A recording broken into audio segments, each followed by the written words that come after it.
Hi, my name is SierraStultz, and I'm going to be talking about my master report. This focuses on housing and race by location affordability in Washington State.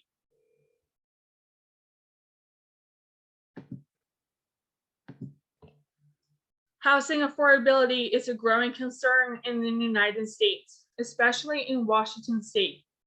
As stated by Lieutenant Governor Denny Heck, Washington's housing market is unquestionably in crisis. Prices are rising across the state and in all types of housing. Homes are becoming increasingly scarce, expensive, and out of reach for every Washingtonian.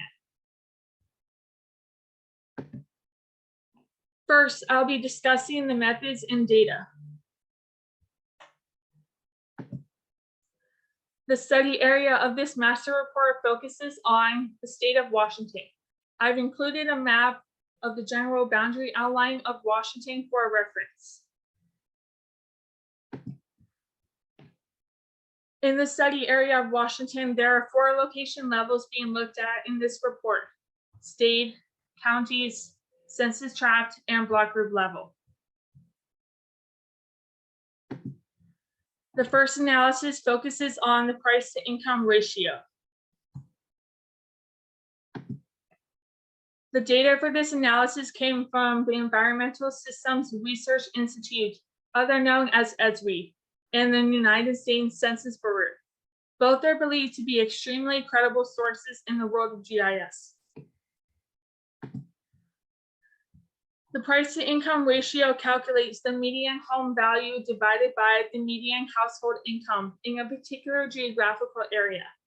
This ratio is important because it acts as a good parameter to determine the affordability of homes. If the price to income ratio has a high result or is increasing, housing is becoming less affordable. If the price to income ratio has a low result or is decreasing, housing is becoming more affordable.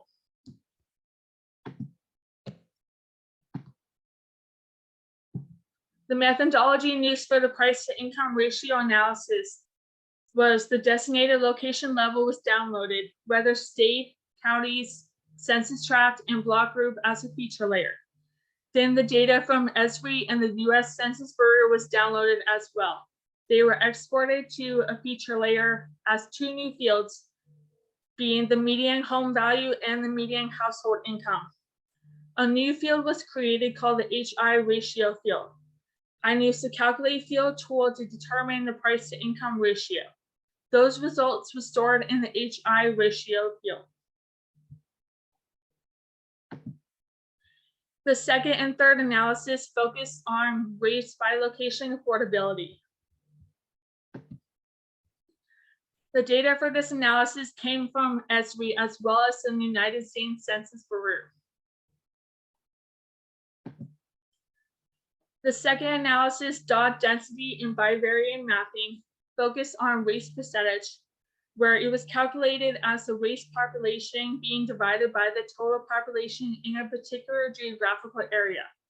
There were 7 races being used in this report: white, Hispanic or Latino, Black, Asian, American Indian or Alaskan Native, Hawaiian or other Pacific Islander, and other races.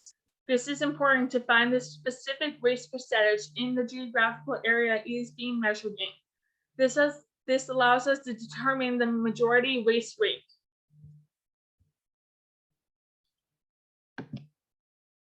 The methodology used for the dot density and bivariate mapping analysis was the designated location level was downloaded whether state, counties, census tract, and block group.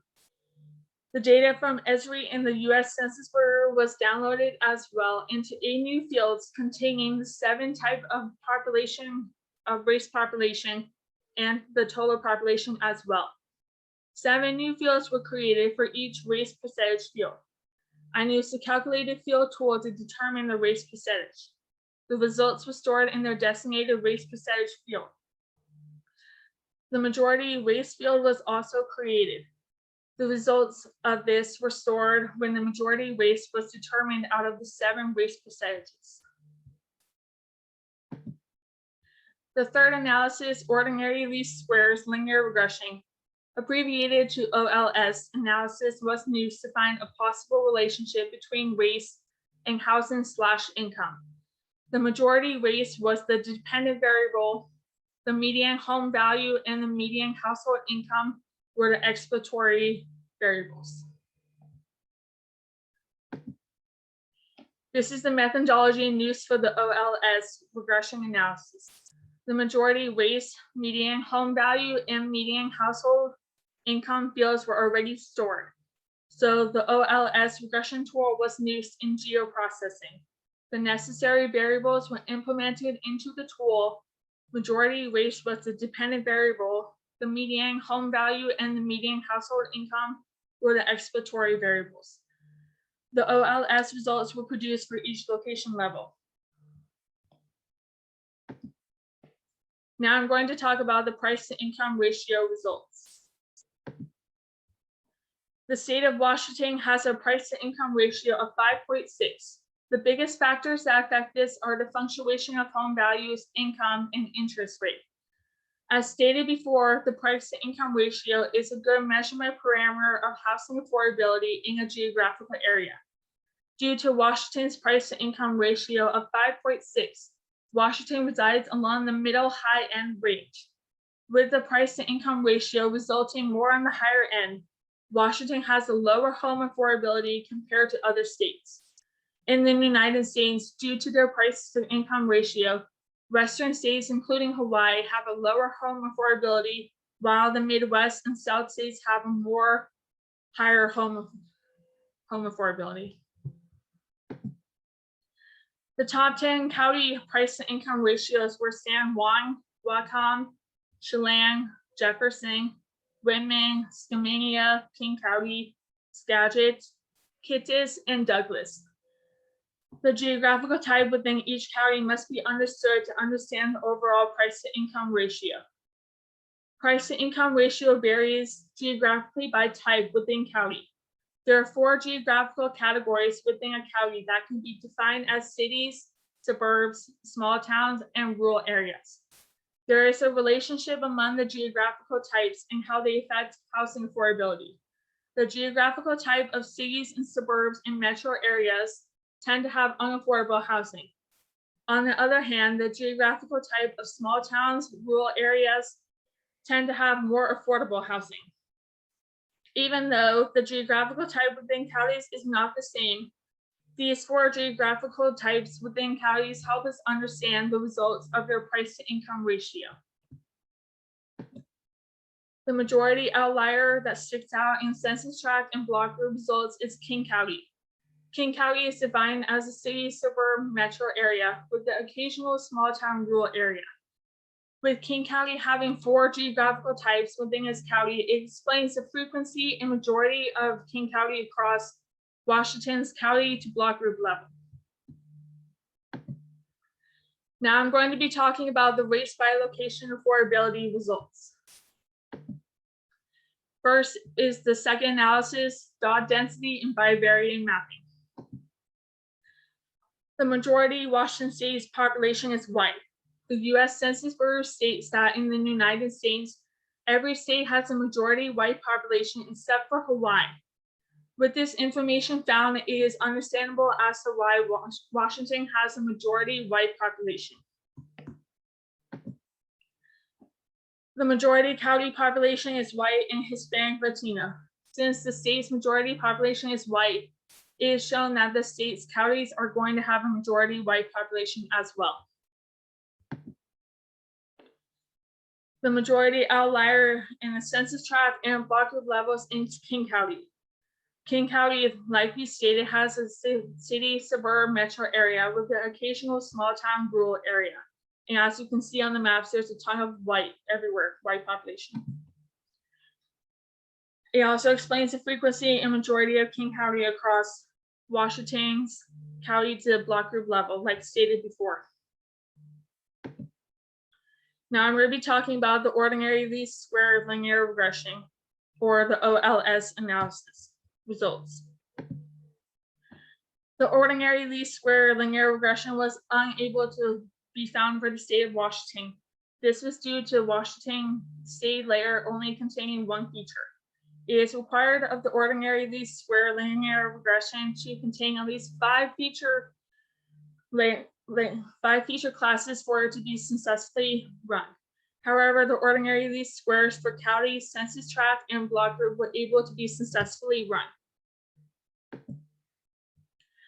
The takeaway from this analysis is that the results are not statistically significant. This suggests a possible positive or negative relationship between the exploratory variables and the dependent variable, but this cannot be determined. If the spatial regression had additional exploratory variables, a positive or negative relationship could have been discovered. For this to happen, the probability known as the p-value would have to be less than or equal to 0.05 to trust the coefficient values.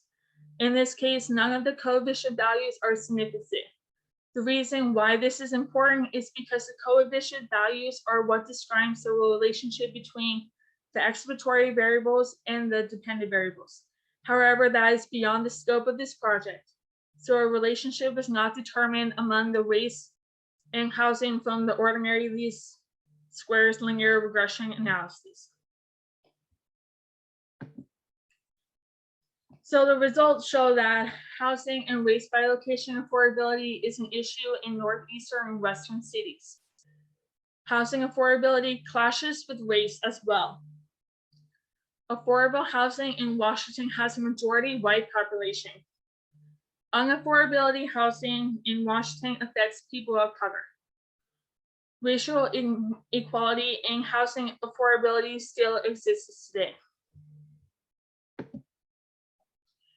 To conclude this master report, the main points of this project are that we have to acknowledge that this racial disparity and how that exists. This is the first step to finding a solution. Changes need to be made across the entire housing ecosystem to fix this racial inequality in housing. Overall, this report helped understand and show the housing and race by location affordability in Washington across the 4 location levels of state, counties, census tract, and block group. Housing affordability isn't just a growing concern in Washington, but across the United States as well. And here are my lists of references. Thank you for listening.